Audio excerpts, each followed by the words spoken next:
Mr. President, my first question is about the rise in oil prices that happened after the war between Iran, Israel, and the United States. Is there any concern now that Russia could take advantage of this moment and start getting more money for the oil and gas it sells? And if so, are there already any discussions with international partners on how to prevent this? The second question is about today's NSDC meeting. Ms. Svirodenko said that Kiev didn't present a resilience plan today. What reasons did the mayor of Kiev give for this, and did he name any timeframe for when this resilience plan will be presented? And last question is about Mr. Kubrikov. You've met with him several times already. Is there a plan to appoint him somewhere? If so, could you announce it? Thank you. Thank you for your questions. First of all, today's meeting of the National Security and Defense Council was devoted to protecting energy resilience plans, to protecting strategic facilities of our state and preparing for the next heating season. And this has to be done. Some regions of our country, first and foremost, are doing a great job. They are not just preparing, they have been working for several years already on cogeneration, on alternatives, on decentralized energy supply, on decentralized ways to protect heating and so on. There are many different challenges. And that is why we faced a smaller challenge this winter. Of course, our entire country worked with many regions. First of all, we focused on strengthening the frontline regions. They took more strikes on energy infrastructure. And, of course, there were large-scale attacks on these regions as well as on our capital. The capital was not prepared at the same high level as other regions. All regions helped the capital. You know that several thousand people were working in different teams. There were around 250 teams in total, crews at different levels. People who did everything they could to get through this winter. I want to thank again everyone who worked in their regions, of course, but also for the capital.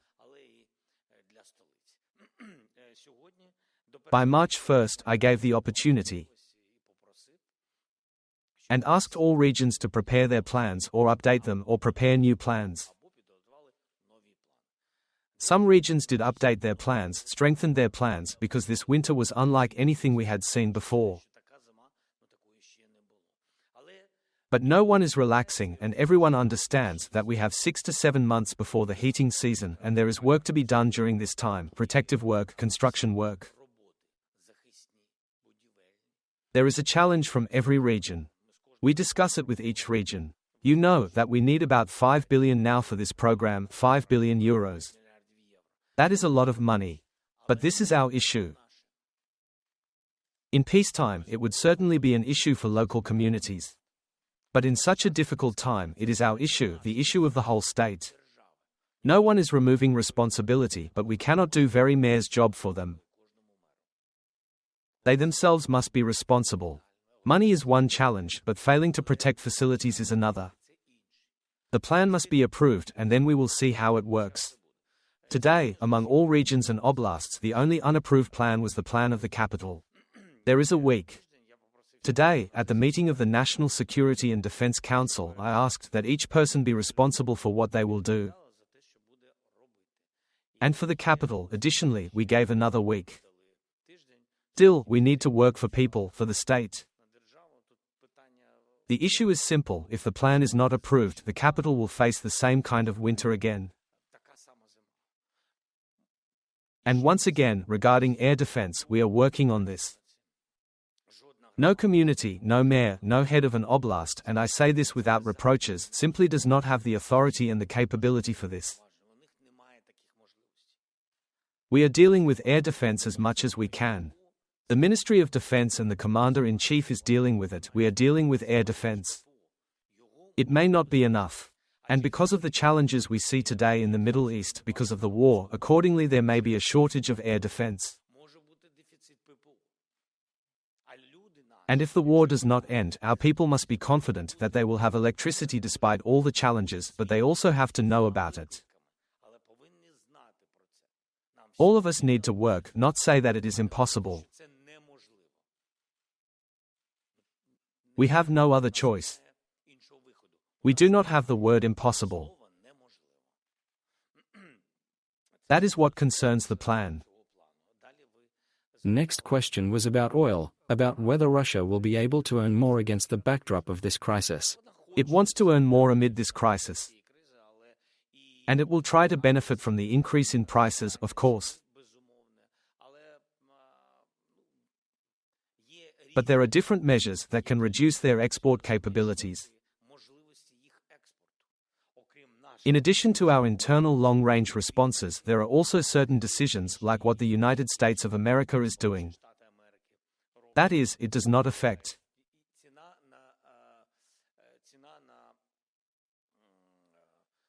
And the price does not affect in any way the fact that America stops tankers, and therefore this is the only way to work.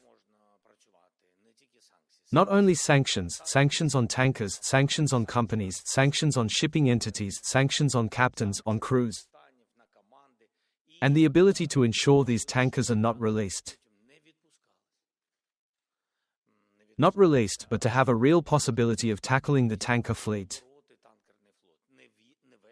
Not all of it, of course, it is very difficult to do, but most tankers can be dealt with this way.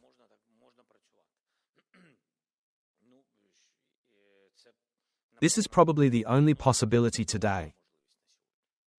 Tell us briefly about Kubrikov, if possible. About Alexander Kubrikov, the situation in the capital is complicated.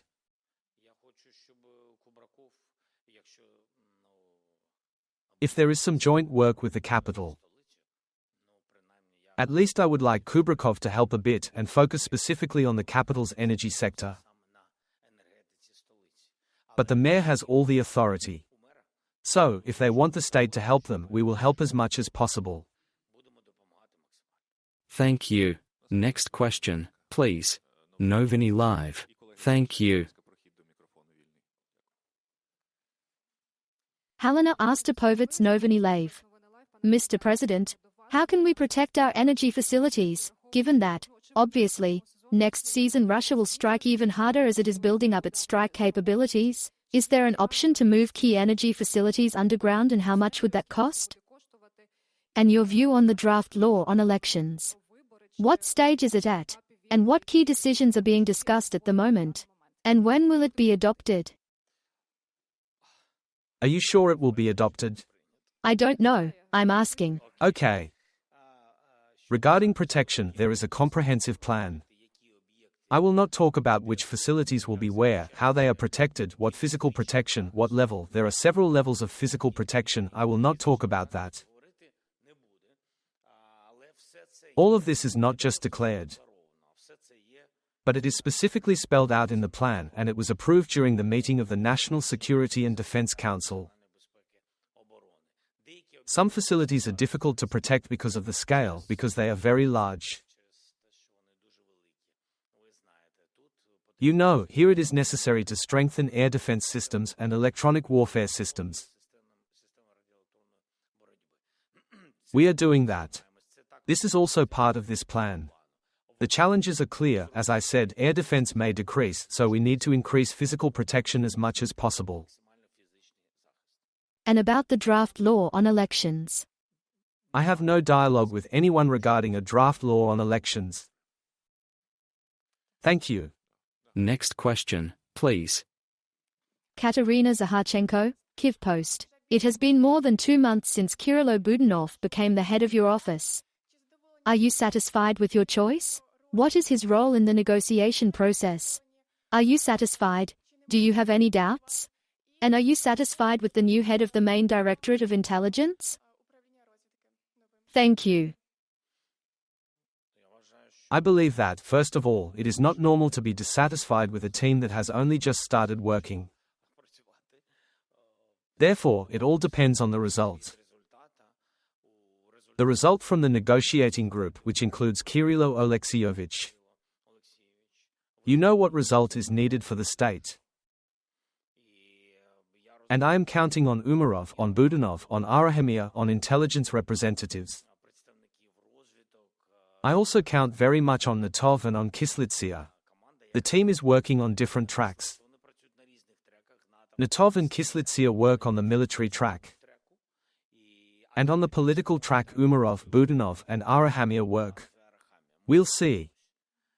We will be fully satisfied with the result of this group when there is peace.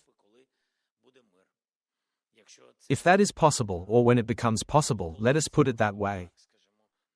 As for the work in the office, we are working normally, there are no particular issues.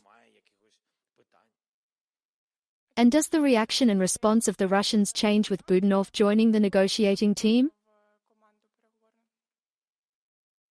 I don't understand what this is connected to, explain.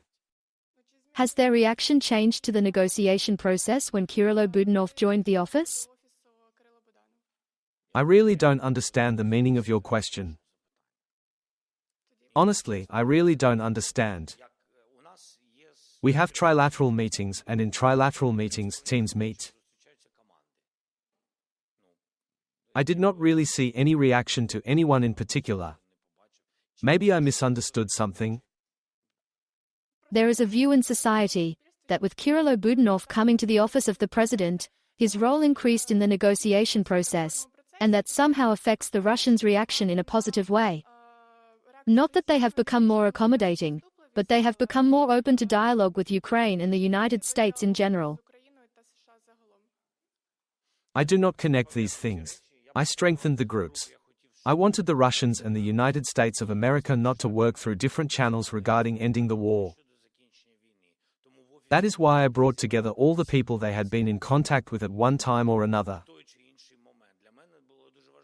It was very important to me that everyone worked as one team. And today we have one team. And I know they always want to have parallel channels, but we will not allow them that opportunity to divide both the teams and, by doing so, to divide Ukrainian society. Thank you. Next question, 1+1. Maria Vasilyeva, 1+1 Studio. Volodymyr Alexandrovich, I apologize if I perhaps did not catch something or did not understand something. But Prime Minister Svirodenko said that today at the NSDC you considered the responsibility of regional leaders, if they do not carry out these measures, that were determined at the state level, regarding the protection of energy facilities, preparation for winter, and so on. So, regarding the city of Kiev, how will the authorities possibly call the mayor of Kiev and the Kiev city-state administration to account, if these measures are again not implemented? Because like all Kiev residents, no one wants to live through such a winter again. Please tell us whether changes to the legislation would be needed for this, if so, or maybe I simply misunderstood something. Thank you. It is very difficult to answer your question. In my view, the best option is for the heads of various cities, communities, and councils to take responsibility, to sign off on the plan and then implement it. Our task is to ensure that this is not just something everyone runs to do in the last month and then people feel it. Of course, the main responsibility lies with Russia because they bomb us and fire missiles. Now there is time to build much of what has already been built in a decentralized way by other communities. There is this experience, there is assistance from the central government, assistance from the regions. There are already shared platforms where leaders of various regions meet. For example, Kharkiv, Mykolaiv, Zaporizhzhia, Dnipro. All these people or groups of people, by the way, all work together. The oblast works together with the city, there are no conflicts, everyone works together. The Kyiv region, by the way, is also at a decent level in terms of cogeneration. And I believe Kyiv needs to adopt all this experience, take it into its own hands and work. That's it. And what will be the responsibility? We'll see. They say it is according to current legislation. Next question, please. Ilya Novikov, Associated Press. A clarifying question regarding Ukraine's readiness to provide assistance to countries in the Middle East in protecting their skies amid the war with Iran. Can you say whether there have already been specific requests to Ukraine on this? And if there are, what kind of assistance can Ukraine provide? Is it electronic warfare equipment, training, or direct deployment of combat crews? Thank you. Thank you for the question. This morning I spoke with the leaders of the United Arab Emirates, and besides the fact that our diplomats at various levels are working with representatives of the Middle East, I think in these days I will speak with each of the leaders of these countries who reach out or want cooperation. Of course, for everyone this is the number one issue: how to protect the sky. We ourselves live with this issue. It is just that our colleagues in the Middle East have never experienced such massive strikes. Thank God. But now they have something like that. And that's why everyone is interested in our experience.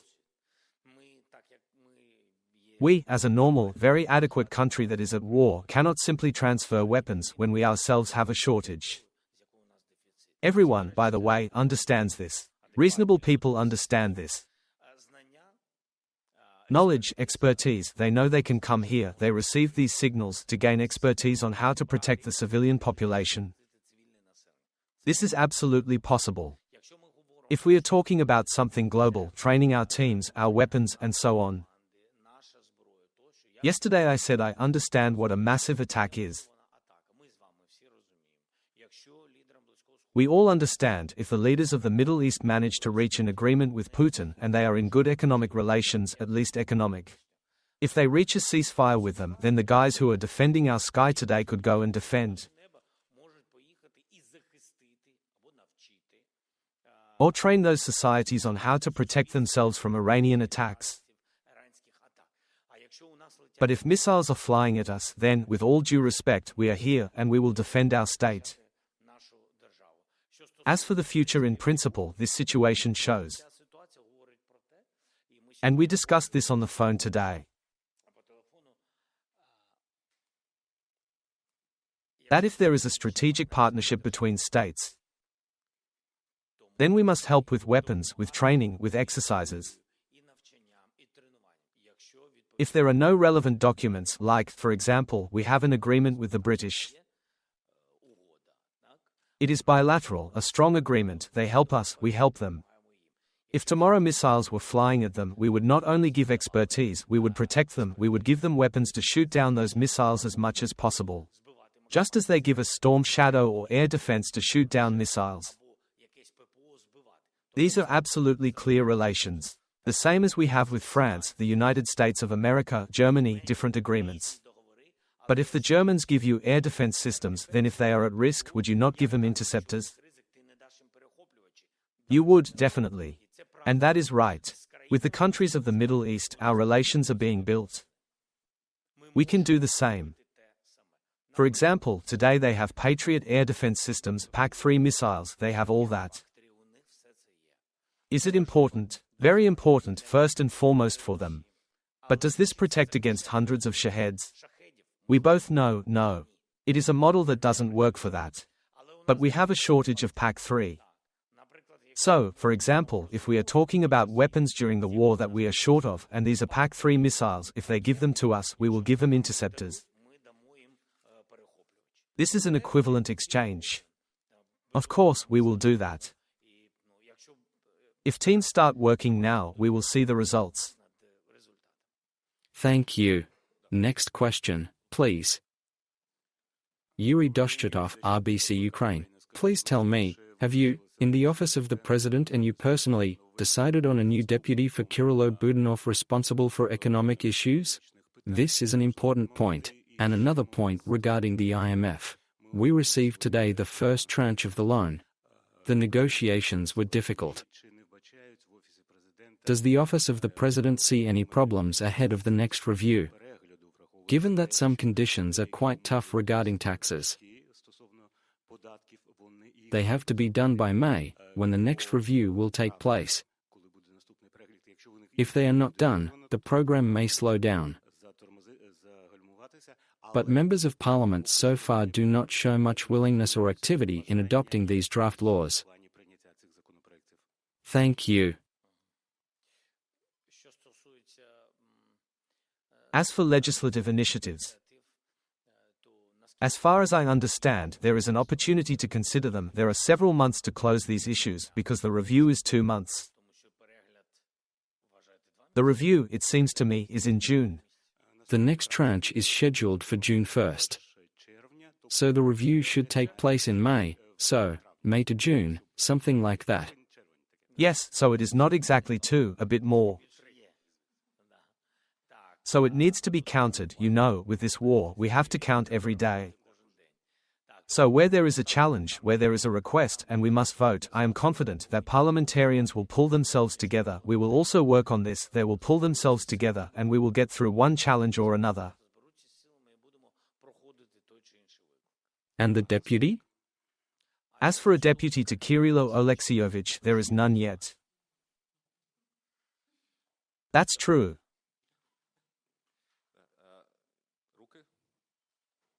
The last question is from Denis Leshko . Mr. President, you already spoke a little about air defense, about frontline cities. How can we realistically protect cities like Kharkiv, Zaporizhia, Dnipro, given their proximity to the front and to the border with Russia? This is the first question. There is no single rule of protection. There is no single protection system either. The kind of multi-layer protection we use today, only that will help. It is impossible to completely bury everything underground. So you need to bury as much as can be buried. If we are talking about energy supply, water supply, strategic things that can be protected by air defense systems, we need people to protect city centers as much as possible with air defense systems, but there still will not be enough of them because of the challenge you mentioned, proximity. Electronic warfare systems. And honestly, the Ukrainian military must do everything to ensure that a buffer zone between Russia and Ukraine in the direction of Kharkiv region is on the Russian side. If there is such a buffer zone, then no artillery will be able to reach. One difficult problem will be reduced. Also, there need to be more air defense systems like Patriot. Why? Because then it will be very difficult to bomb, for example, Kharkiv or the city of Zaporizhia or the city of Mykolaiv or the city of Kherson with aerial bombs. Because they would need to be 100 kilometers away. If there are systems like Patriot, they will be afraid to use aircraft. This is the only way to fight against artillery, as I have already said, against aviation. This is one example. Now as for how to fight long-range weapons. In principle, what remains here is physical protection and air defense interceptors. Today we are improving the technologies of these interceptors. Just yesterday, we were talking about interceptors. Today all of us are already working not only on the number of interceptors, we already have a lot of them, by the way. But we are talking about universal interceptors that work in any weather. That was such a winter. Who knew that the interception rate would be lower then because of the weather? We are working on new technologies for interceptors so that they can work in any weather. The same goes for using AI for interceptors. That is, we are already developing this direction and several lines of defense and several lines of air defense. That is the only chance. At least until this war ends. Mr. President, last one. What lessons did you personally take from this most difficult winter, without a doubt, in the history of modern Ukraine? It seems to me that we draw conclusions every day. That is why during this winter we held coordination calls almost every day. Without weekends, because every day there were different lessons and conclusions. And just like the enemy, I think they spent a large amount of resources realizing that we are developing. We are developing very strongly. We are changing the formats of the lines of defense of our infrastructure, of our people and of our energy sector. It is very difficult. It's really very difficult. But we feel, in some directions, the weakness of the Russians. It is a new feeling. This does not mean we should relax, I just want to explain it. We must not relax, we must not think the enemy has given up. We must not think there are fewer of them. But it is important, very important, that regarding manpower, there is a feeling they are a bit weaker. There is no time there for training. So they have a big problem with manpower, in our view. Of course, you know all our challenges with manpower, we have no secrets. These issues exist. But nevertheless, we will do everything to strengthen our guys, our army. And this feeling, it is not a bad one. There is a problem with drones. It exists. It's a different feeling. And that one is not very pleasant. There is a feeling, it is difficult with these drones, they have been increasing the numbers, and these kill zones prevent us from living, they disrupt our logistics. Yes, people are heroic. So they go even into such kill zones, created with drones, that transport cannot get through. It exists. These are difficulties. These are the two main feelings that we have had over the past months. I think that the number of destroyed personnel over the month has started to work. Again, I do not want to be some kind of pseudo-optimist. But I am simply saying that, in my view, the number of enemy personnel eliminated is gradually starting to have an effect. That is what I mean. So we will see what happens next. This, of course, all affects the negotiation process. There was a question about our negotiating group. I got it. Does it affect the negotiation process? Everything affects it. When people work together as a team and fight an external enemy, it affects the negotiation process. An army that holds its ground and does not allow this or that territory to be seized affects the Russians' position at the negotiating table.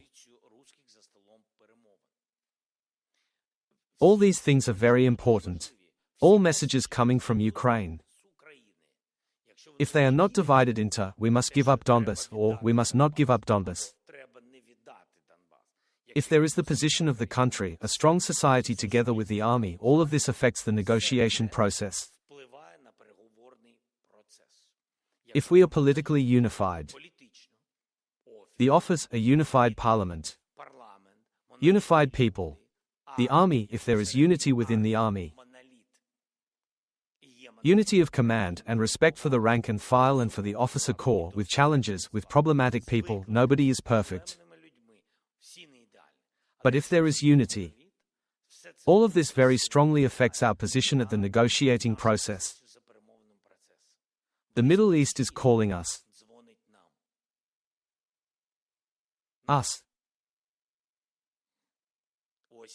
That is the answer of what our army is, what our state is today. We are at war, but there are requests to us.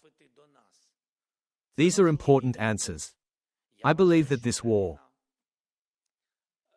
in Iran, I believe that there are these challenges. Oil is becoming more expensive and Russia can make money. But Russia has also lost a lot there. We may not yet fully feel it, but it is not the first partner of Russia. Syria, Iran, and so on. It is not the first partner, one regime or another among the listed countries. That does not see any strong state next to it, does not see any strong alliance.